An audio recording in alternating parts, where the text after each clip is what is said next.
WCBI News at 6 starts now. Good evening, everyone. A Clay County woman is charged with child abuse after the death of a 6-month-old child. 28-year-old Courtney Fitzgerald remains in the Clay County Jail tonight. Her bond was set at $100,000. Sheriff Eddie Scott tells WCBI the death investigation revealed meth in the infant's system. Other charges and arrests are expected in this case. More details are expected to be released at a later time. Sheriff Scott says that arrest is just the beginning of a growing problem involving alleged drug use around children, which can have some deadly side effects. Our Riley Livingston joins us live in Clay County with more on that.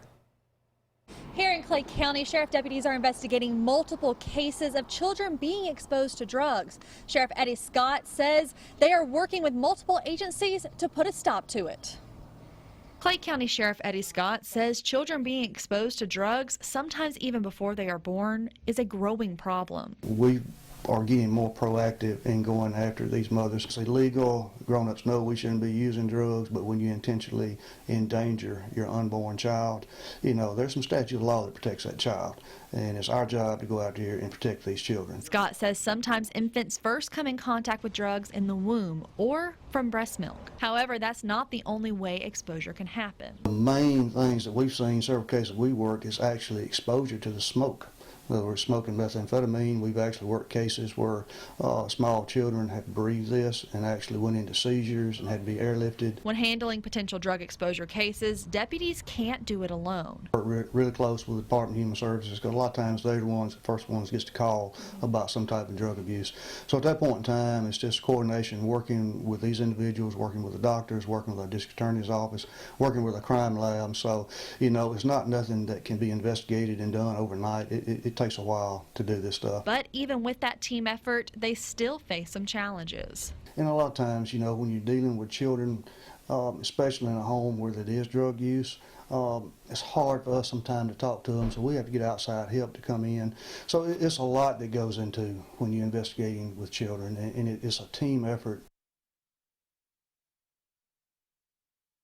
Sheriff Scott says his department is working several of these cases and expects more arrests to happen. Reporting live in Clay County, Riley Livingston, WCBI News. The Mississippi State Department of Health releases numbers about vaping-related lung illness, but you, our viewers, wanted more information. Today, we got some answers. State epidemiologist Dr. Paul Byers tells WCBI 4 of the 7 people with vaping-related lung illness report using THC-containing or CBD-containing products. Those substances were either used exclusively or with nicotine products.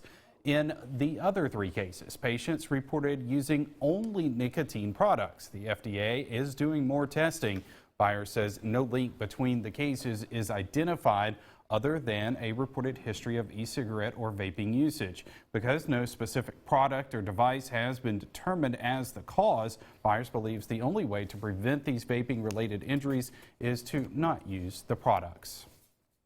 Clear skies today. We are cooling down. Many of us in the 60s. The Starkville Airport down to 59 already here at the top of the hour. Earlier today, our time lapse from Durham's Pharmacy in Vernon shows all that sunshine, blue sky. Crystal clear this evening. We're looking at temperatures cooling down into the 50s and 40s. Lows tonight will be down to around 40 degrees. Some of you will likely dip briefly into the upper 30s. We have some rain coming our way. Not so much tomorrow, but Friday and Saturday, a wet system is coming our way. Several inches of rain are possible. We'll explain what's coming our way in just a few more minutes. All right, Keith, thanks a lot. Whether you are a first-time buyer or someone looking for a home to fit the next phase of your life, there are some programs out there to help you. The Columbus Housing Authority and Cadence Bank host an affordable housing information fair today. Our Stephanie Poole joins us live in the studio with more. Potential buyers have many reasons for looking for a new home. The goal of the Affordable Housing Information Fair is to help them find quality, safe housing that fits in their budgets. In our area, many people are looking for a place to call their own. Some are tired of renting. Others have faced tragedy, leaving their homes damaged, causing them to depend on family members. Because of the tornadoes, some of the people lost their homes. The renters are not doing anything, so some of them still have not found any place to stay. That's what brought Lana Turner-Jones to the Affordable Housing Information Fair on Wednesday. She is searching for housing options for her aunt. Her house wound up being condemned. The city condemned the house. She's 80 years old. She's a breast cancer survivor, and she has other illness and sickness. And so I've been going around and helping her the best that I can. With a roof that needs repairs and floorboards that need replacing, Jones is determined to find a safe, warm, and stable house for her aunt. Cadence Bank representative Eula Jackson says there is a wide variety of housing options to fit their needs. We have an affordable loan program that offers low down payment. It offers no mortgage insurance. It's 100% financing. It's based on your credit score, and it's based on income limits. Jackson says most of Cadence Bank's housing programs focus on home ownership, financial literacy, and housing services. But first, there are a few conditions. To qualify for the affordable home loan product, you have to meet certain income criteria, and that will be 80% of the HUD median income limit in Mississippi. And there are other programs like Mississippi Regional Housing Authority 4, who assist with meeting a financial budget. Executive Director Brian Powers says his organization serves over 8 counties in Mississippi. This is really good because it brings people together to find out the opportunities that they have. Affordable housing it's very hard to find, whether you're in Columbus, Mississippi, if you're on the coast, if you're anywhere. We know there's not enough affordable housing out there. In the meantime, Jones says her search to find her aunt a new home will remain at the top of her to-do list. She lived in the house for like 22 years, but she doesn't have any place to go. So she has no choice but to stay there right now. For more information on some of these programs from Cadence Bank or Columbus Housing Authority, visit our website at wcbi.com. While some potential home buyers search through different options, there's actually an application you can fill out to see what fits in your budget. Affordability is important in all communities, and being able to sustain your finances will pay off down the road. Cadence Bank loan officer Katina Robinson says buying a home doesn't have to be a hard process. Utilize our online service. You can go directly to my personal link, or you can just give us a call and we'll take the application over the phone, and then we'll give you the specific details of what you're going to need based on what we pull up on the credit. And Robinson says you can visit your nearest Cadence Bank branch for a paper application. All right, Halloween is just around the corner, but in Tupelo, they got their eyes on Christmas, Joey. We check in live on the celebration when we come back. You're watching WCBI News at 6 with Andrea Self and Joey Barnes. Welcome back, everybody. People across North Mississippi can get an early start on Christmas shopping starting tomorrow. Celebration Village opens to the public, but our Allie Martin is joining us now with a preview of that tonight. He joins us live from Tupelo with more.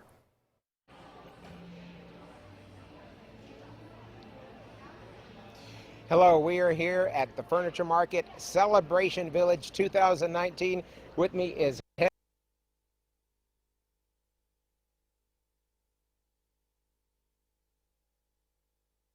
a lighting booth. You've got an antler cross there, right? Yes. That's from White Oak, Texas there. One of the many, many things you can get out here. Heather, tell us about Celebration Village. This is a big event every year. Yes, this is our largest annual fundraising event. It brings in around 15,000 people annually. We have 130 vendors from across the Southeast. It all benefits Sanctuary Hospice, which is very important. This fundraiser is our most important fundraiser of the year. Yeah, and tell us what y'all do at Sanctuary Hospice House. We care for the dying and those they love in response to God's call that we serve one another, and we do so without regard of ability to pay. So anyone can come to us and be cared for. We don't check and make sure that there's funds first. We take care of everyone. Takes a lot of resources to do that, and the ticket prices and a lot of stuff goes to that. Yes. So folks can come out.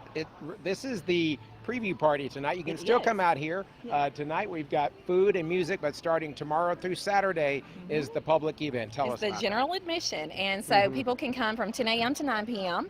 And tickets are $7 at the door. They can come on Saturday from 10 a.m. until 5 p.m. And there's some other side events. I would encourage people to check our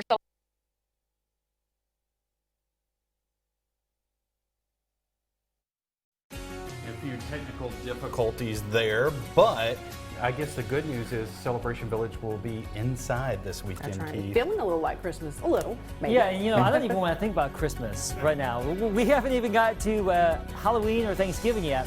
Now, a lot of those football games moved to tomorrow evening because of the incoming rain on Friday, but things look great tomorrow evening. We'll talk about this wet system headed our way next. Your WCBI First Alert AccuWeather forecast with Chief Meteorologist Keith Gibson. Hey, so let's talk about the weekend here. It's coming up fast and furious. Saturday, rain and storms possible. We are looking at temperatures in the upper 60s, maybe some heavier rain as we start the weekend. Sunday, probably the quieter, the drier day of the weekend, still in the upper 60s, a mix of sun and clouds. So that's something to look forward to. Right now, these are the current numbers. Down to 55 in Starkville, 66 in Winona and Columbus, 67 in Tupelo. A lot of blue sky out there today. This is our Alpha Insurance camera from Louisville, Mississippi, picking up on all of that blue sky yet again. Here's the setup, though, for Friday and Saturday. We have tropical moisture streaming in from the Gulf of Mexico. We have a cold front and some upper-level energy coming on in from the northwest, and they will team up for what looks to be a heavy rain event Friday and Saturday. We may see 2 to 4 inches of rain locally, plus or minus. Flooding certainly within the realm of possibility, and there's actually a brief window for maybe some strong storms Friday night or Saturday, depending on whether or not the atmosphere can be unstable enough. That's still a bit of a wild card scenario. We do expect to see a lot of rain regardless, though. Futurecast, all quiet for tonight, lows into the 40s. Some of you could briefly dip into the upper 30s. Now tomorrow, a lot of sunshine. We'll call it partly cloudy, highs back in the lower 70s here. No weather worry, so we're looking great for high school football tomorrow evening. Again, a lot of those games are being moved to tomorrow night. Before the rain moves on in, the clouds thicken.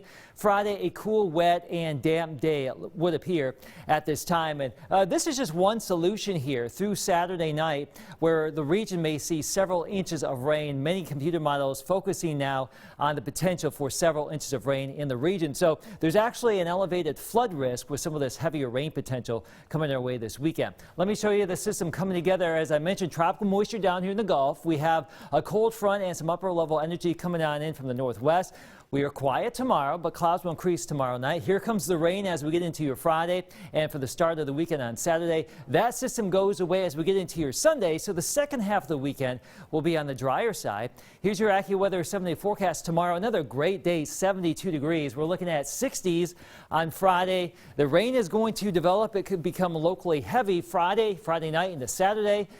And we'll watch out to see if there's any storm potential in that. As we get into your Sunday, dry conditions return. Maybe a few showers Monday and Tuesday, guys, but there could be another strong front with some rain midweek just before Halloween, and Halloween day itself could be quite chilly around here, just looking at some new info. That's what it's supposed to be, chilly. Chilly, yeah. Spooky, and cold. And this is going to be a good weekend to just sort of wrap up and chill out. Saturday may be one of those days to just kind of hang out indoors and see what goes on. We'll enjoy the one day of sunshine we have left this week, though. Yeah, tomorrow's looking great. All right, the tip-off to a new season of Bulldogs basketball just around the corner. More from Mississippi State coming up next in sports. WCBI Sports with Tom Ebel is brought to you by your local Ford dealers. Go further. Men's basketball will be back inside the Hump Sunday for an exhibition as tip-off to the regular season is just 2 weeks away. Mississippi State preparing to build off its NCAA tournament appearance from a year ago. The Bulldogs will be led by preseason first-team All-SEC forward Reggie Perry, coming off a summer where he won Olympic gold with Team USA. Ben Howland says Perry will be option one in the offense, and the Bulldogs plan to use one of Reggie's underrated skills to pour in points. But we're definitely running more offense this year through Reggie, and I think, as I've mentioned in the past, one of his best skills is his ability to pass. and create for others. And he does that quite well. And so that's something we want to continue to try to work on and get better at, because I think it's a real strength for us. Front court, we just want to set the tempo of the game, every game. But I have a lot of faith in DJ and a lot of faith in Iverson, and I feel like they're ready to play. We lost a lot of key players, key guys, so it's just time to step up and take those roles and places of the guys that left. Nick Weatherspoon will sit out the South Alabama exhibition game after suffering a concussion in practice. Weatherspoon will miss the first 10 games of the regular season as continuation of his suspension. Rain is wreaking havoc once again on high school football, but the show must go on. More than 25 games set to play tomorrow, but only one can be the game of the week. That's right, a special edition Thursday night game of the week as voted on you at home. The winner is none other than the huge Region 4 3A showdown between Choctaw County and the Noxubee County Tigers. Two undefeated teams left in the division. This one could decide the champion. There may not be a hotter team in high school football than Choctaw County. Winners of 5 straight, including a 38-0 blank of Ripley. The Chargers will rely on a fierce defense and devastating run game to take down Noxubee County. The Tigers defense, once again, they're one of the best in all of 3A. And since 2008, the Tigers have lost 2. Count them, just 2 division games. No one comes ready to play for the big lights like the Tigers. We'll be live from Ackerman Thursday as part of our End Zone appetizer for Week 10. So taking a look at the results, more than 1,300 votes across Twitter and Facebook. Choctaw County and Noxubee County and East Webster and Newport. The Maroon Bowl actually tied on Twitter, but Facebook, that wins it for our game of the week of Choctaw County and Noxubee County. So big thanks to everyone who voted out there. We'll have highlights from all of these matchups coming up tomorrow and, of course, on the End Zone coming up on Friday. Our player of the week for Week 10 has been making plays on the End Zone for quite some time. He took over our game of the week last Friday and showed out in possibly the game of the year. Starkville wide receiver Rufus Harvey brings home the honor after his A1 performance Friday night versus Madison Central. Harvey had 2/3 of Luke Altmeier's passing yards in this one, reeling in 8 catches for 106 yards and 2 touchdowns. It's the first time all year Mad Central gave up 100 yards to a single receiver. Harvey says he and the squad came into the matchup locked in, looking for a dub. Monday throughout the week, we had a good week of practice, and we knew we were going to come into the game facing #1 team. We just knew we had to go out and accomplish the goal that we had. It was a great matchup all across the board. We just had big plays that needed to be made, and we stepped up and made those plays. My favorite play would probably be the deep ball. Glad when I call it, probably be there right there. Gotcha. Harvey says he models his game after Alabama wide receiver Jerry Jeudy. So I guess if you're going to pick one, that's a pretty good guy to model your game after. I'd say so, yeah. Very much. All right. Thanks, Tom. We'll be right back. Stay with us. WCBI Sports Player of the Week is brought to you by C Spire and Canon. Nobody had a better game than this Player of the Week, and nobody beats a Canon deal. Nobody. Well, tomorrow's going to be nice. Yes. Much like today and yesterday, and then the rain reappears Friday and will carry over into Saturday, some of which could add up to several inches around here. There is a small window for some storms. We'll watch out for that. It's still a wild card right now, but the big story will be the rain. And there you go as we get into the last part of October. Well, maybe we'll scoot by like we did on Monday because there was the potential there Monday. There was, and we just had some rain, so it could be the same thing. Hopefully. Hopefully so. And Tom, you learned how to juggle today, right? All We're the getting games. there. We're getting there, baby. All right. Thanks so much for joining us, everybody. Have a great night.